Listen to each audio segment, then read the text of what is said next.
A few years ago,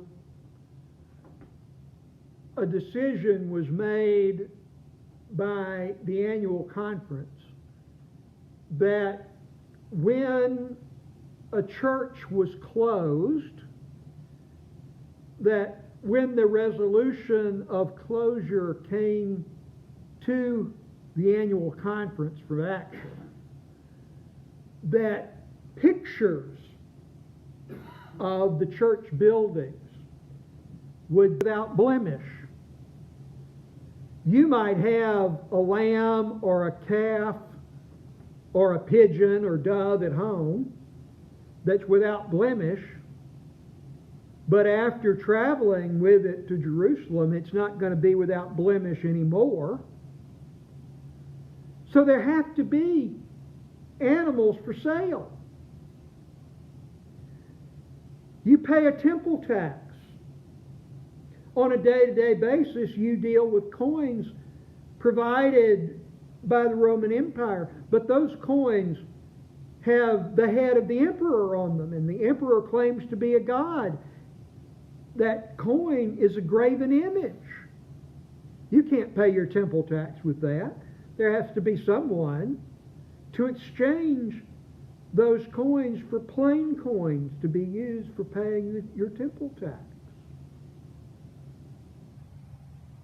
Jesus comes in and attacks that system, drives out the changers of money, drives out the animals, tells the sellers of the pigeons to get out.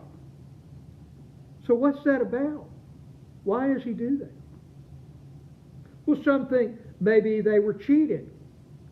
If you're the only source of the proper animal, maybe you mark up the price more than it should be marked up. If you're changing money, maybe you take some profit, maybe more profit than you should for the exchange of money. Maybe he's concerned by dishonesty. Also, that place of exchange, that place of buying, was in the court of the Gentiles. It was the only place where Gentiles could pray, could show their honor to the God of Israel. And if you've been around a cattle pen, or around a sheep pen, or around a goat pen, or even around where there are a bunch of birds being kept, maybe a chicken coop, you know a couple of things. It's loud, and it doesn't smell very good. And the incense from the sacrificial system going on further into the temple is probably not going to cover the smell. And this is where Gentiles have to pray. Maybe Jesus was upset about that. But again, the temple was the meeting place between God and humans. And Jesus, when he's challenged, says, tear it down, and I'll build it back in 3 days. Well, it was torn down. It was burned by the Romans in 70. And it's never been rebuilt. So what was he talking about? Well, his disciples understand later.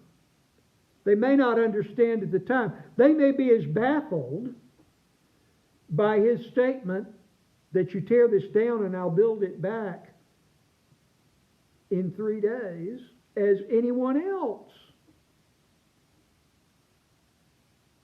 But they understand later. The meeting place between God and human beings is now not the temple. The meeting place between God and human beings is the body and blood of Jesus.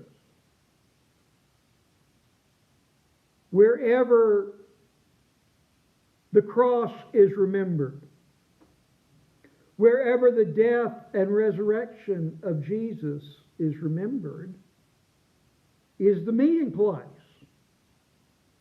between God and human beings. We offer that meeting place as we come to the table of the Lord. That meeting place is here.